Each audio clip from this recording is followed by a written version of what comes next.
Hi, welcome back to my channel, Beautiful Minutia. If you're new here, my name is Tiffany, and welcome to day 9 of the 12 days of Christmas. So today I am going to be kind of wrapping up my year, which I guess a lot of these have been wrapping up my year, but I'm going to be talking about my stats for the year, and then the main point of this video is going to be talking about my favorite books of the year. I did decide to do a top 12 because this is the 12 days of Christmas.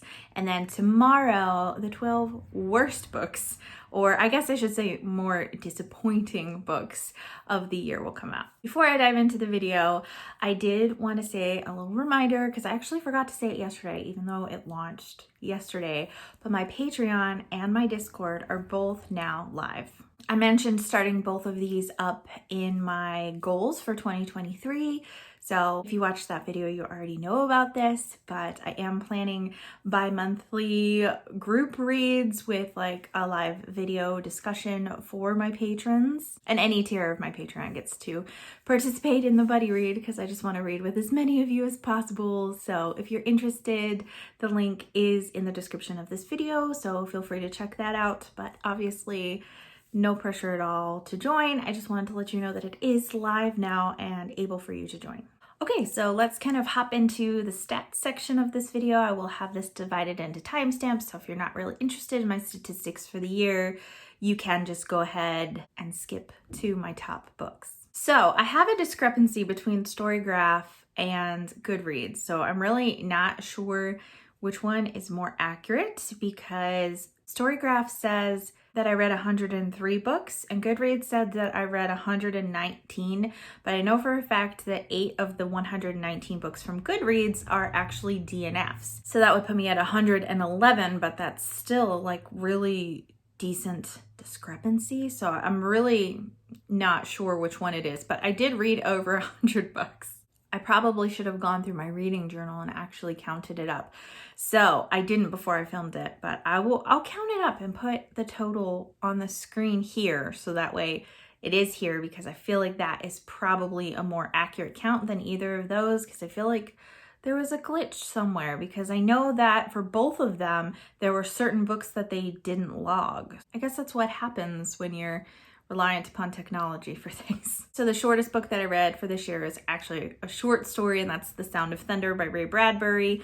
And Goodreads says that that is 15 pages, so that would be my shortest. My longest book of the year, surprise, surprise, is War and Peace. Goodreads says that War and Peace is 1,392 pages, but the edition that I read of War and Peace was more like 1,200. It was over 1,200, but didn't even quite hit the 1,300 page mark. Still definitely the longest book that I read, although I'm pretty sure The Count of Monte Cristo came close also. The average length of book that I read was 347 pages, and my average rating was 4.1 stars. So I guess it was a pretty decent reading year if that's my average rating. Of the books that I read, 85% were fiction and 15% was nonfiction, which I'm okay with. I would like to see that number higher next year, but 15% is not bad at all for me and is certainly a jump up from last year. I read a variety of genres, but I bet you will not be surprised that my classics was the highest number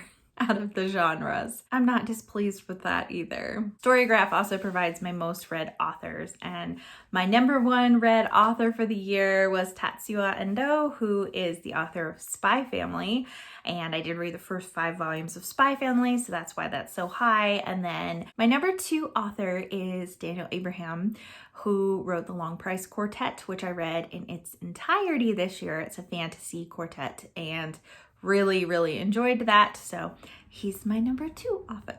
Okay, let's dive into my favorite books of the year. I actually have kind of a diverse list. It'll come as no surprise to you that classics are on this list, but out of the 12 books, only 5 of them are classics, which I'm pretty sure is less than last year. And I also only have 1 middle grade on this entire list, because I don't feel like I read a whole bunch of like really great middle grade this year, unfortunately. A lot of it was kind of more middle of the road or 4-star. And actually that middle grade is number 12 on this list, and that's Orion and the Starborn by K.B. Hoyle.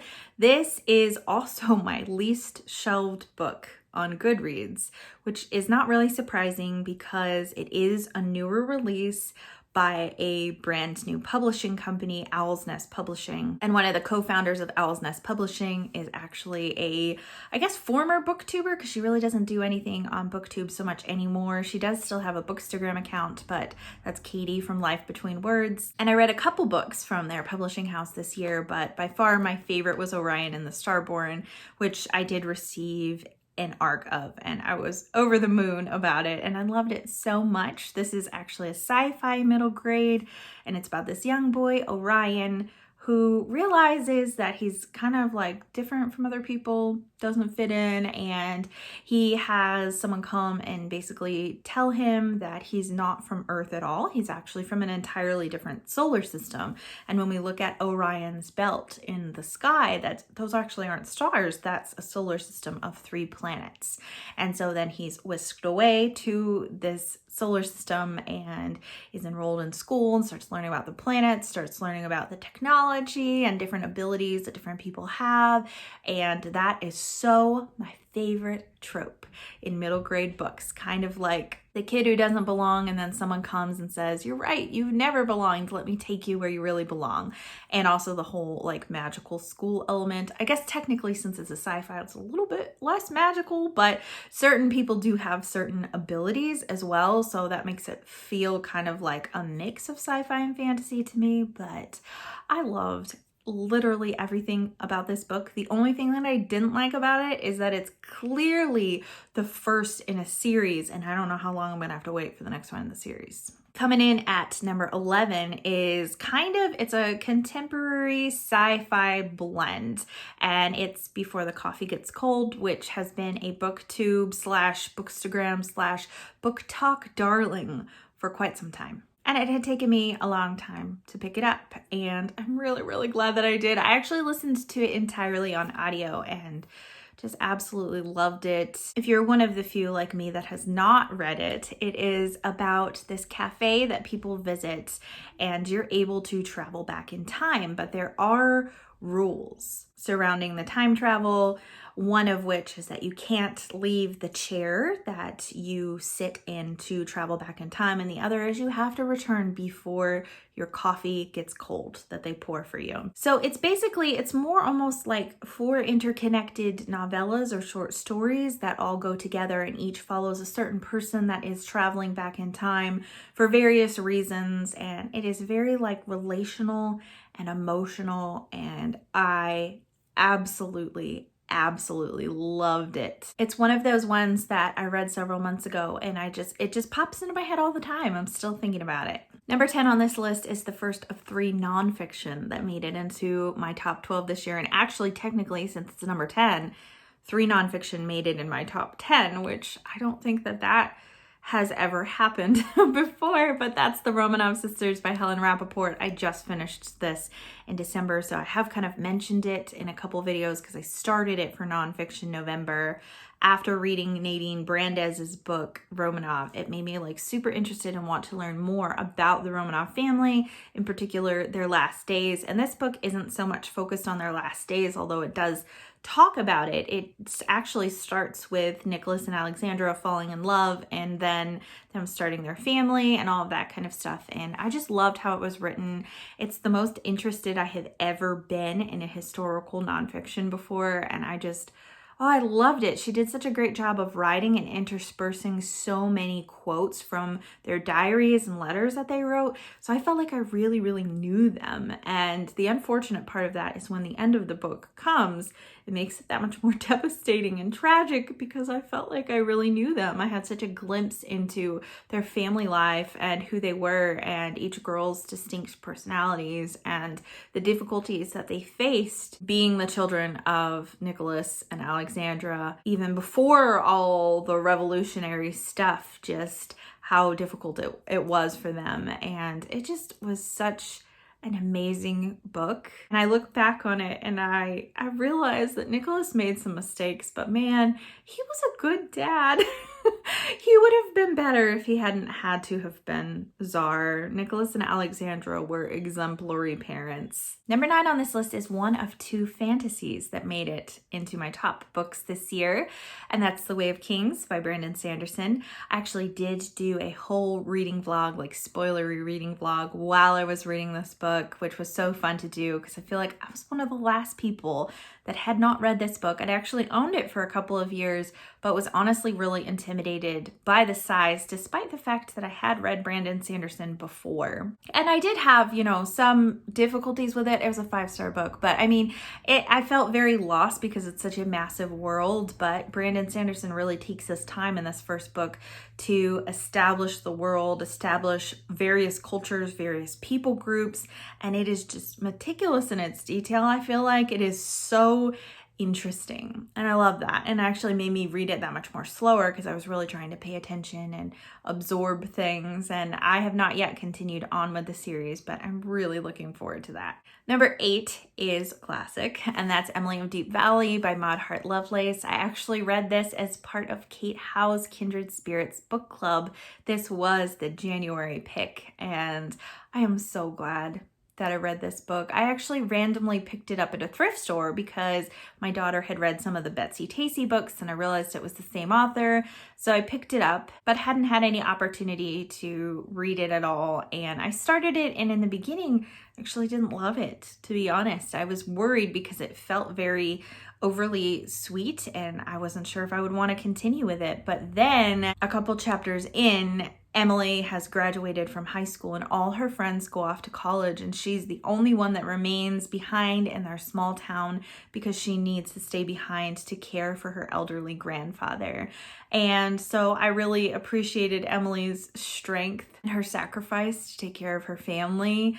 But even more so, I really appreciated the growth of Emily because she feels very displaced as all her friends are left. And so it really is truly like a story of like coming of age and coming into yourself. And it tackles a lot of things. Like obviously those are all really big things, but I mean, it even tackles like immigration and racism. And there's so much in this little book that really just blew me away. I didn't really have very many expectations going in. It was just a book that had sat on my shelf for a couple of years, and I was like, oh, well, this is a group of people to read it with. And I am so, so glad that I did. Book number 7 on this list is another classic, and it is one of 3 short story collections that are all classic short story collections and all made it onto this list, and that is The Happy Prince and Other Stories by Oscar Wilde. This is such a wonderful collection, and some of the stories definitely have whimsy and humor, and that was kind of what I was expecting from Oscar Wilde. What I wasn't expecting was so many of these short stories to pack such a punch. Some of them are very moral, a lot of them are, I guess. And I read these with my friend Dia from Novel Idea, and we were surprised at how fable-esque a lot of the short stories were. But they were also so much deeper than that. There is so much symbolism in them and so much to dig into, and I wasn't expecting the depth and the richness that I received from these short stories. And part of that is definitely contributed by reading it with Dia, because she just had so much wisdom and insight to offer that made it that much more of a rich reading experience. Book number 6 is another nonfiction and my favorite spiritual nonfiction that I read this year, and that's Gentle and Lowly by Dane Ortland. I read this as part of a Christian nonfiction read along that Krista from Books and Jams was hosting, and I loved this book so much. A lot of it is very foundational, I think, but it was a place in my life where I really needed kind of the strength and reassurance in the areas that this book tackled. And it starts out, like I said, pretty basic, and it's talking about the heart of Christ for sinners and sufferers, so people who are struggling either particular sins or suffering in a particular way. And obviously there are many different ways that can be attributed, and just how Christ came to help those who are struggling and who need him. And it was just a really beautiful reminder in a time in my life that I really, really needed it. But then later on in the book, it actually dives really deep into a lot of theological things that I really appreciated and felt like Dana Ortland did a really excellent job of handling. Number 5 on this list is A Bad Business by Fyodor Dostoevsky. I guess it wouldn't be a top books of the year if there wasn't a Russian classic in here, right? Especially a Dostoevsky. So this is actually a short story collection, and it was recently published by Pushkin Press. So this is a newer translation of short stories that Dostoevsky has written, and there are 6 of them in this collection, and I adored it. I enjoyed it so much. I was not expecting them to be as funny as they are. Not every single one of them is, but 3 of them made me laugh many times out loud. Like, they were just so much fun to read. And then we have a couple sad ones in there as well, which is more of what I was expecting, is like some humor at the beginning and then sadness at the end, because it's kind of a lot of what Dostoevsky does. He kind of begins with drama and humor and ends with more tragedy. These were a little different in the way that they were structured, but they were wonderful. Number 4 on my list is my favorite nonfiction of the year, and that's Atomic Habits by James Clear. I have talked about this book multiple times on my channel. I actually just mentioned it in my postscript book tag, but I've talked about it other times as well. This is a book about incrementally changing habits in your life to build up to the big changes that you want to see. So I'm one of those people who jumps in all gung-ho and wants to change everything about their life all at once, and I'm recording this video on New Year's Day, so this feels particularly applicable to present Tiffany. That's how I always am. It's like, it's a new week, it's a new month, it's a new year, I'm gonna do all these things different, and then I burn out so fast. And I felt like this book is really, really practical because it teaches you to assess the habits that you have in your life right now. Are they serving you? Are they not serving you?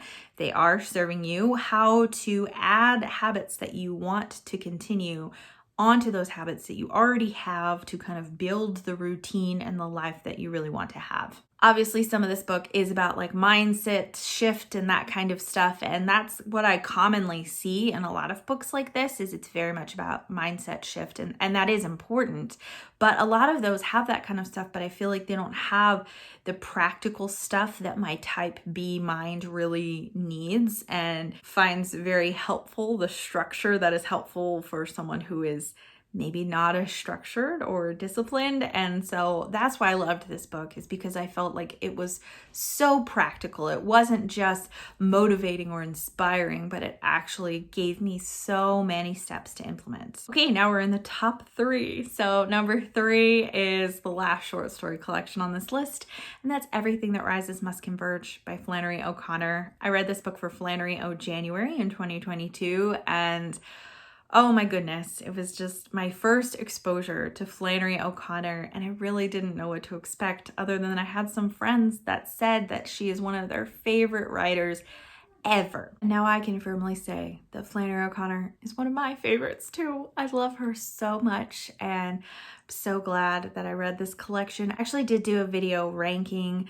the stories in this collection, so I'll link that if you want to see that, because that's just more detail on the stories themselves. And actually, I think I did a ranking video for A Bad Business as well. So I'll make sure that I link both of those, so that way you can check them out if you want to hear more about my thoughts on the books as a whole and on the individual stories. Number 2 on this list is The Mysteries of Udolpho by Anne Radcliffe. I can firmly say that this is my favorite classic that I read this year. Not counting rereads, of course, because I feel like my top books, they can't be rereads, they have to be new books. But anyways, this was my favorite. I loved it so much. I loved literally every single second of this book. I just found it so beautifully written, and there's a lot of traveling in it, and the travel descriptions are amazing. I felt like the relationships were really well developed, particularly between the main character, Emily, and her parents. I found that to be just a beautiful relationship, and just a lot that was written into that. And a lot of people probably do not love the fact that it takes several hundred pages before the plot that's described on the back of the book actually happens or starts books at all. But I found those first couple hundred pages very invaluable. First, in the fact that, like I said, that's when a lot of the traveling takes place and it's so beautifully written. But I felt like that character development for Emily was really needed to establish who she was and her relationship, especially with her father, before everything happens where she gets basically taken to this castle called Udolpho. I read this book because of Northanger Abbey, and I'm so happy that I did. I think Northanger Abbey currently is my favorite Jane Austen novel, although I have another one or two to reread before I can firmly settle on that. But as of right now, it's my favorite Jane Austen novel, and Mysteries of Udolpho is now one of my favorite classics. So I just find that really fun that the two of them go hand in hand, and I absolutely adored them both. So here we are, #1 book of the year. And guess what? It's not a classic. I don't know if that has ever happened before. My #1 book of the year is Assassin's Apprentice by Robin Hobb, which absolutely floors me that I loved this book as much as I did. I did put it on a 5-star prediction video because I know a lot of people have loved Robin Hobb and they've actually told me, oh, I think you'd love her writing style, which I do. But I was not expecting this, my first Robin Hobb book, to just completely blow me out of the water, because I have heard criticisms of Robin Hobb. I've heard some people say that they thought the Farseer trilogy was dull, especially the first book. And even some people I know have gone to read some of her other series set in the same world, still just like really did not like this first trilogy. And I haven't gone on to read the rest of the trilogy. I've just read the first book so far, but I just love it so much. I feel like I am one of the last people to read this, which I felt the same way about the Stormlight Archive. But if you're like me and you have not yet read Assassin's Apprentice, it's about this young boy who is basically the bastard son of a prince, and his parents drop him off at a castle or stronghold or something like that, and are basically like, we're not taking care of him anymore. He's the prince's responsibility now. And so then he kind of grows up, and everyone knows that he is not a legitimate son, and a lot of people, most people, really resent him. So his childhood is difficult in a lot of ways, and he has some fantastical abilities that I found really, really interesting, and loved the description of the world. I loved the character development. I loved the way it was laid out. I loved the writing style. I cried multiple times in this book, but the ending of this book, literally, like, I have not cried at a book like that since I read Kristen Hanna's The Nightingale, and that was almost 2 years ago. So yeah, this book just got me right in the feels. It was so good, and I really can't wait to read the next book. There you have it. There are my top 12 books of the year. I would love to hear from you in the comments down below. Have you read any of these books? Did you love them as well? If you didn't, that's totally fine. We can totally agree to disagree. And I would also love to hear from you. What were some of your favorite books of the year? I would ask you what your favorite is, but that's really difficult. I agonized over this list.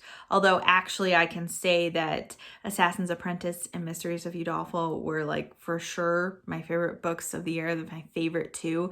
And I knew that. There was no debate with that, but the rest of the books were really difficult for me to kind of put in place, and there might even be some that switch positions from day to day. But I loved all of these books. I had a wonderful reading year, so I'd love to hear from you some of your favorite books of 2022.